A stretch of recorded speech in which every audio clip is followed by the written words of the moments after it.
Livro? Pode falar, Senhor. Estou ouvindo. Capítulo 14. Um homem no meio das sombras. Eu não estava realmente muito interessado em dinheiro. Eu e Darlene e nossos 2 filhos, Karen de 5 anos e David de 2, ainda morávamos num anexo do hotel de Lausanne, que tinha 4 cômodos. Entretanto, eu estava muito interessado na faceta da orientação divina que dizia respeito ao dinheiro. Parecia que estávamos sendo orientados no sentido de comprar o Maori. 4 meses depois de minha visita ao navio, enviei para lá nosso assessor administrativo, o Ali Wenge, para fazer o negócio com a companhia. Concordamos em dar uma entrada de $72.000 em 4 de setembro de 1973 e o restante em 30 dias. Imediatamente recebemos diversos incentivos. Um empresário inglês ligou-me para dizer que Deus estava lhe ordenando que fizesse alguma coisa pela Jocum. E a quantia que ele nos enviou era mais do que suficiente para darmos a entrada. Recebi um telefonema de Wally Wenge dizendo-me que a imprensa da Nova Zelândia estava publicando artigos sobre o fato de alguns jovens missionários declararem que Deus queria que comprassem um Maori. O que se passava é que o navio operara por muito tempo nas águas da Nova Zelândia e se tornara uma espécie de marco nacional, e o povo se mostrava interessado pelo nosso projeto.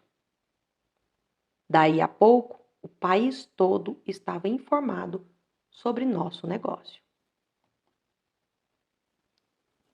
Sentíamos uma enorme confiança, e essa confiança parecia plenamente justificada devido ao sucesso que tínhamos experimentado anteriormente. E fizemos outras declarações à imprensa, afirmando que Deus não apenas fala a seu povo, mas também fornece todas as provisões necessárias. Os jornais adoraram tudo isso. Um deles estampou a seguinte manchete: Jovem afirma: Deus nos dará este navio. E então anunciamos que o navio zarparia para a Califórnia dali a um mês, quando vencia a segunda parcela do pagamento. E ele chegaria lá 2 meses depois, em meados de outubro. Eu estava na crista da onda. E por que não? Todos os dias recebíamos mais derramamentos. Outro voluntário para o trabalho, ou mais dinheiro, ou uma oferta especial. Certa companhia ofereceu-nos de graça a tinta necessária para pintarmos o Maori todo de branco. O decorador do Queen Elizabeth II ofereceu seus serviços de graça. Alguns agricultores nos ofereceram cereais e carne para darmos aos necessitados.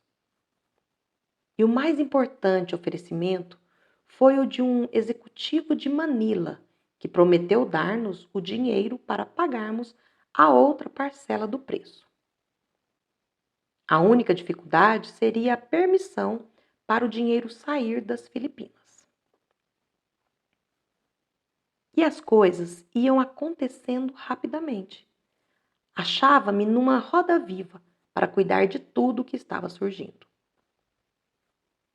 Certo dia, senti que precisava diminuir o ritmo. Aliás, estava precisando passar uma semana a sós com Deus, jejuando e orando.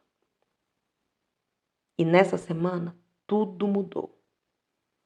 Eu estava sentado, orando silenciosamente, com a Bíblia aberta em Hebreus. De repente, pareceu-me que as palavras dos versos 26 e 27 do capítulo 12 queriam saltar fora da página. Ainda uma vez por todas, farei abalar não só a terra, mas também o céu, para que as coisas que não são abaladas permaneçam. Tive a sensação de haver levado um murro na boca do estômago. Ah, não! Espero que isso não tenha relação com o navio. No dia seguinte, liguei para o nosso escritório da Califórnia, um pouco ansioso. Jim Dawson era o nosso administrador ali, já que ele e sua esposa Joy trabalhavam conosco em tempo integral. O que recebemos hoje para o navio? Indaguei. Nada, Loren. Muito estranho. O homem de Manila já conseguiu remeter o dinheiro de lá? Não havia nenhuma notícia das Filipinas. Bem estranho. Todos achávamos que tudo ia ser pura rotina. Sentia-me confuso.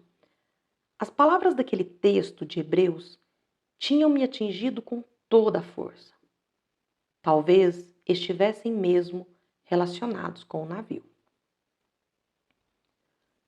E no restante da semana de oração, fiquei em luta com essa aparente advertência, mas nada estava muito claro. Talvez as coisas se esclarecessem mais na reunião que teríamos em Osaka, no Japão, na semana seguinte, e da qual participariam 93 dos líderes da Jocum. Já tínhamos tido boas experiências de recebimento de orientações de Deus em reuniões assim.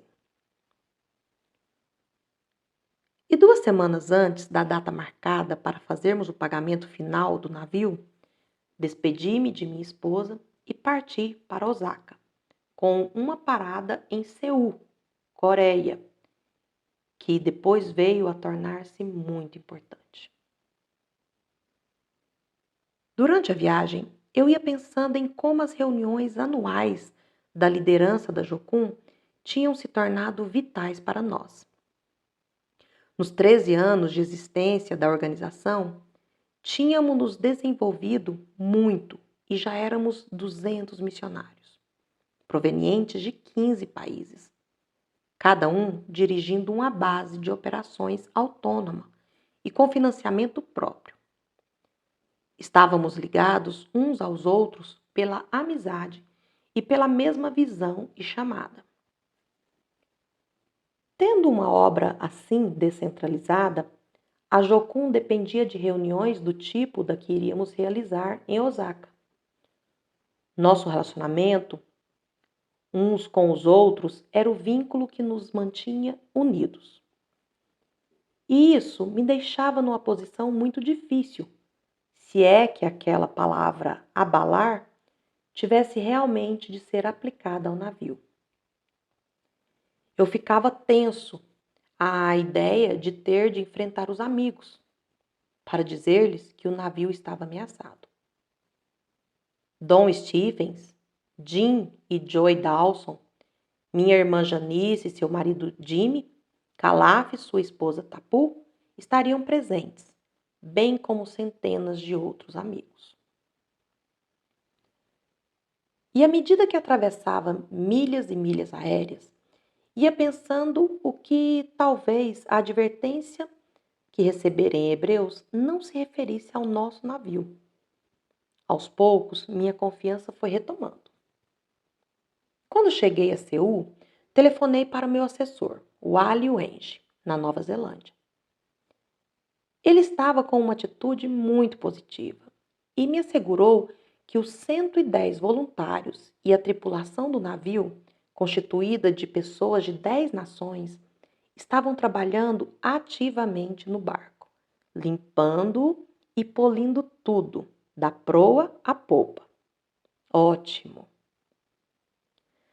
Tenho certeza de que essa forte sensação de confiança foi a razão de eu ter ficado arrasado pelo estranho evento que se seguiu. No dia seguinte, bem cedo, pus-me a orar estendido sob o catre, quase rente ao chão. Daí a 3 dias estaria voando para Osaka, para a conferência. A data para o pagamento do navio seria dali a 10 dias. Procurei silenciar minha mente aos poucos e cada vez mais centralizar o pensamento em Jesus, rendendo-me a Ele, louvando-o, disposto a ouvir o que seu Espírito quisesse colocar em minha mente. De repente, comecei a enxergar um quadro mental, ligeiramente parecido com a visão das ondas, que eu tivera 17 anos antes. Só que desta vez, a cena era terrível. Vi a mim mesmo diante de nossos líderes da Jocum. E lhes anunciava com grande exuberância: já temos o navio. Deus nos deu o dinheiro para o Maori. E todos gritavam de alegria, levantando os braços. Depois, subitamente, vi uma figura envolta em sombras, de pé à minha esquerda, sem que tivesse sido notado por nenhum de nós. Olhei mais atentamente para o seu rosto e percebi que estava sofrendo muito. Então compreendi tudo. Aquele era Jesus. Nós o estávamos ignorando totalmente. Estávamos felizes por causa de um navio, totalmente esquecidos do Senhor. Afundei o rosto na cama, querendo afastar aquela visão, sem contudo o conseguir. Oh Deus, perdoa-me. Tenho ficado com os olhos voltados para o navio que tu estás nos dando e os retirei de ti. Nós não merecemos. Não queremos roubar tua glória para dedicá-la a um objeto de metal. Chorei muito tempo, clamando a Deus, e afinal senti que Ele me ouvira e me perdoara. Mas eu sabia que não era só a minha atitude que precisava ser modificada. E, portanto, a mensagem que eu iria dar aos líderes da Jocum na segunda-feira em Osaka seria bastante séria. Precisávamos acertar tudo muito bem com Deus antes de começarmos a pensar em qualquer outra coisa. Esforcei-me para sorrir assim que desembarquei no aeroporto de Osaka. A cidade era a sede do Ministério de Calaf e foram ele e sua esposa que me receberam no aeroporto. Ele não havia mudado muito, a não ser pelo fato de estar um pouco mais encorpado. Você está parecendo mais um rei tongano, disse-lhe, procurando esconder a tristeza que sentia. A esposa de Calaf era mais baixa que ele, muito bonita, e tinha cabelos pretos, anelados, e um sorriso tímido. Logo me conduziram para seu furgão, falando-me sobre o rústico hotel que haviam reservado para a nossa conferência. Não é nada luxuoso, sabe, Loren? Explicou Calaf. Enquanto rodávamos para lá, íamos conversando sobre o trabalho deles ali. Seria minha imaginação ou Calaf estava um pouco menos despreocupado de quando o conhecera? Talvez fosse a idade. Quando eu o conhecera, havia 6 anos, ele era um esbelto jovem de 18 anos. Mas ele ia respondendo às minhas perguntas, falando entusiasticamente sobre seu trabalho com os estudantes universitários. Dissipei minhas primeiras impressões.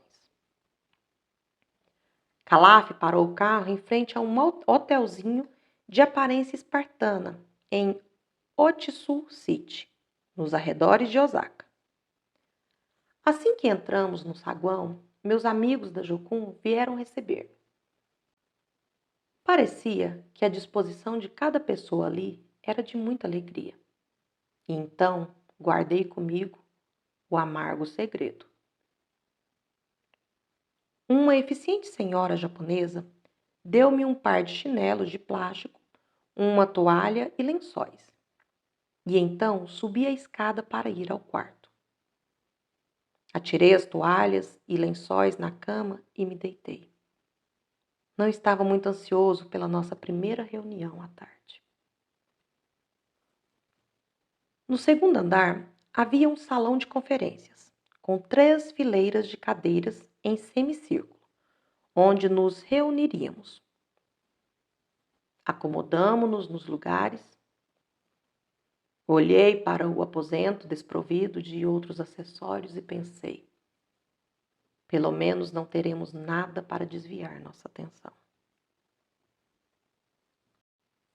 Levantei-me e todos os olhares se fixaram em mim, com certeza na expectativa das últimas notícias boas acerca do navio. Mas em vez de dar essas notícias, falei-lhes sobre a visão que eu tivera de Jesus no meio das sombras, com o rosto triste, enquanto adorávamos um objeto de metal. Na verdade, a história era muito simples. Deus realmente nos falara para comprarmos um navio. E por várias vezes ele confirmara a ordem, usando todos os métodos que conhecíamos para o discernimento de sua mensagem. Ele nos falara pelo princípio dos reis magos, falara por versos das escrituras que pareciam saltar da página, enviara dinheiro e pessoas capacitadas, e nos dera aquela convicção íntima. Mas havíamos errado na forma como havíamos seguido sua orientação. Havíamos desviado nossos olhos do doador para os fixarmos no presente dado por ele. A reação do grupo foi imediata e quase unânime. E foi a mesma reação que eu tivera deitado naquele catre em Seul. Alguns caíram de joelhos e outros se prostraram. Uma pessoa começou a chorar. E daí a instantes estávamos todos chorando, mulheres e homens. E naqueles 6 dias de reunião, nós nos reunimos não para nos regozijar pela aquisição de um navio, mas para confessar situações em que havíamos deixado de dar a Deus o primeiro lugar em nossas vidas, ou tínhamos roubado sua glória para nós. E as confissões continuavam a cada dia. Calaf foi um dos que falaram. Ele se ergueu com um semblante preocupado e contou sucintamente que estavam tendo problemas no relacionamento conjugal. Calaf e Tapu tendo problemas? Indaguei a mim mesmo espantado. Calaf não entrou em detalhes e, com tudo aquilo que estava sendo posto a descoberto ali, não tive oportunidade de conversar com ele a sós, para saber se poderia auxiliá-los em alguma coisa. E todos os dias íamos para aquele salão austero, sem adornos, esperando que o pesado sentimento de culpa se dissipasse. E a cada dia encontrávamos novas áreas de nossa vida onde havia necessidade de purificação. Parecia que a atmosfera do aposento estava tomada por uma dolorosa consciência da tremenda santidade de Deus. Começamos a sentir grandes falhas no grupo. A maior delas era o orgulho. Foi com grande horror que percebemos que estávamos começando a achar que nossa missão era o instrumento predileto de Deus, que éramos o grupo mais espiritual, que havíamos aprendido mais princípios de fé do que os outros e que tínhamos um canal especial de bênçãos.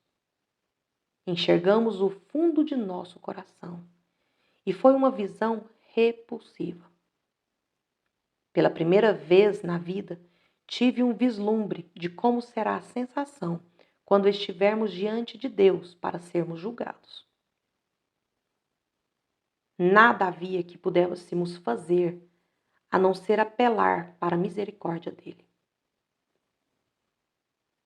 No 7º dia de reuniões, estávamos cantando em voz suave, quando de repente sentimos pairar sobre nós uma profunda quietude e calma.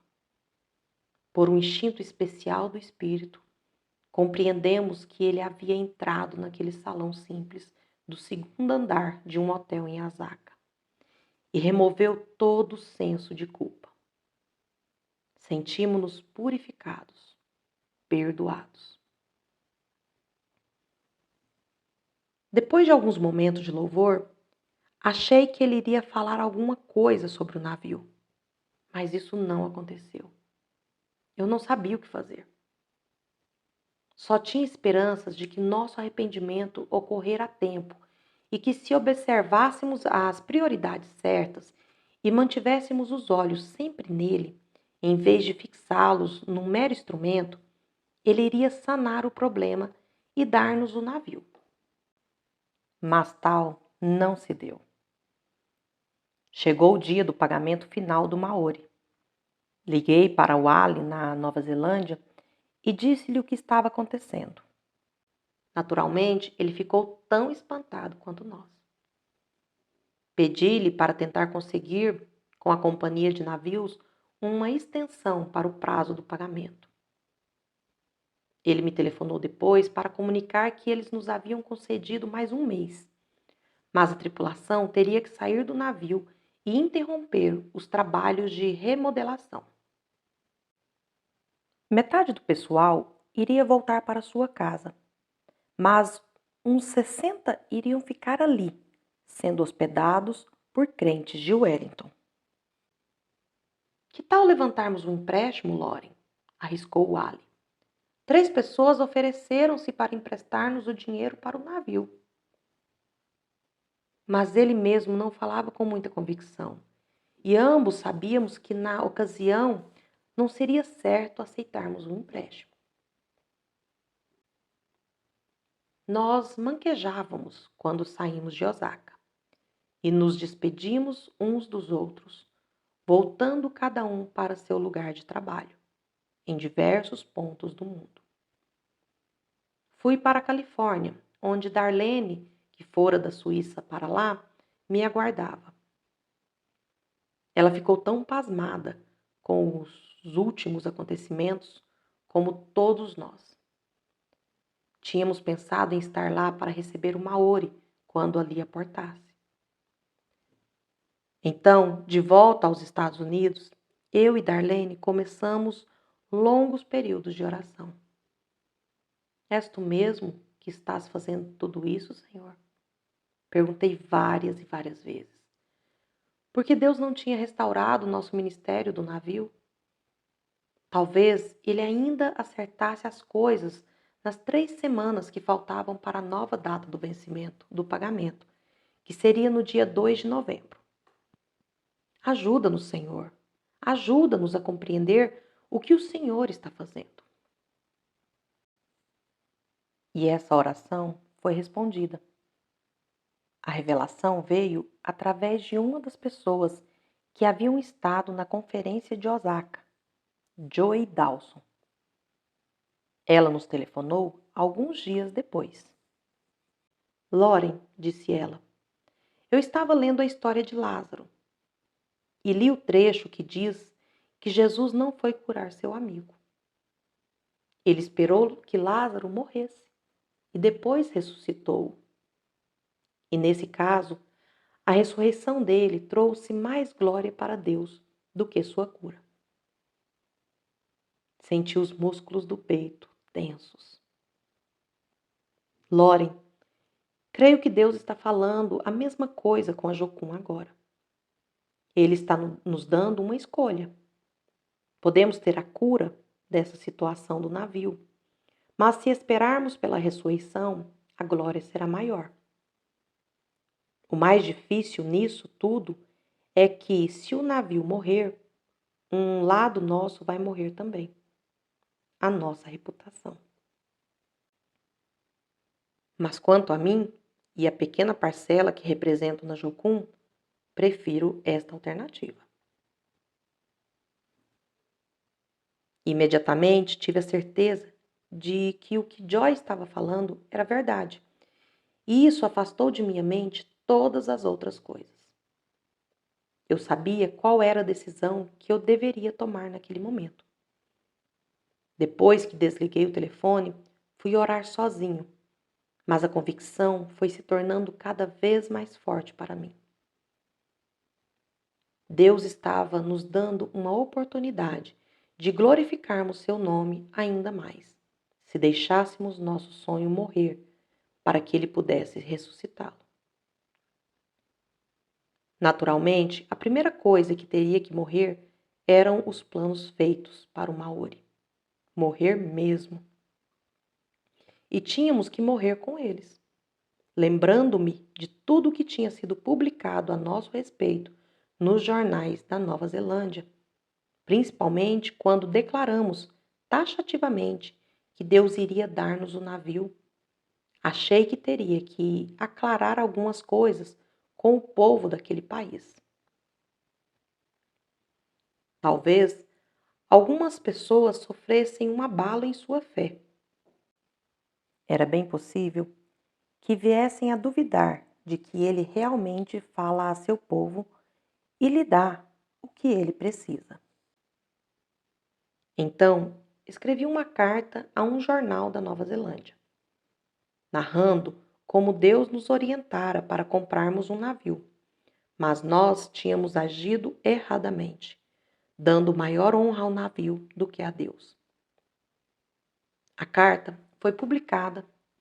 A reação foi imediata e bastante negativa, principalmente da parte de certos crentes que entendiam que havíamos feito afirmações muito presunçosas. O que eu poderia responder? Eu só sabia que um mês antes, desde que eu lera em Hebreus que Deus iria abalar o que poderia ser abalado, não havia entrado nenhum dólar para o navio. E, ao contrário do que acontecera nos 6 meses anteriores, não recebêramos nada do que havíamos pedido a Deus. Nem um só obreiro a mais, nem outra obra for iniciada. Nada. E o governo das Filipinas ainda se recusava a deixar que o dinheiro de nosso amigo saísse do país. E tudo isso acontecia sem que as pessoas implicadas soubessem o que estava se passando conosco. O fluxo dos acontecimentos havia mudado de curso, e só Deus poderia ter efetuado essa mudança. Os amáveis cavalheiros da companhia Union Steamship nos deram um novo prazo, uma semana. Aceitamos, porque não sabíamos como seria a ressurreição que Deus nos concederia. Mas o fim estava próximo. Era como ver um ente querido morrendo de uma doença incurável. Para piorar a situação, ainda estávamos com os 90 jovens que tinham vindo para Los Angeles para ingressarem na escola que funcionaria no navio. Depois de dar alguns telefonemas, apresentei-lhes a alternativa de irem para o Havaí e se reunirem conosco ali para os estudos. Devo confessar que estava com o coração pesado quando saí de Los Angeles de avião com minha família, semanas depois, em direção ao Havaí. Ali chegando, quando deixava o aeroporto, rodando pela Avenida Pali, fiquei a pensar em como nossa visita, desta vez, era diferente. É verdade que o brilho do sol era o mesmo. As águas luminosas em torno de Diamond Head ainda eram as mesmas. As árvores com suas flores amarelas, rosas e brancas também não estavam diferentes. Não. A diferença estava dentro de mim. Nas outras vezes em que viera ao Havaí, estivera com sentimentos de alegre expectativa, de pôr em prática uma experiência nova, de encontrar-me com minha esposa após um longo período de separação, de planejar uma escola nova, que seria diferente de todas as outras que conhecêramos até então. Daquela vez, estávamos indo ao Havaí para esperar. Saímos da rodovia e entramos em um acampamento em Kaneohe, do outro lado da ilha, em relação a Honolulu. Ao lado do estacionamento e de frente para a baía de Kaneohe, ficavam o refeitório, que era ao mesmo tempo sala de reuniões e a cozinha. Era no estacionamento que estava o telefone público, mas não um telefone de cabine. Era um aparelho de rua dentro de um orelhão de plástico, afixado a um poste baixo. Era o único que havia no acampamento. Sabia que teria que ir lá muitas vezes durante o período de espera, lutando para sair do pântano em que atoláramos por causa do problema do Maori.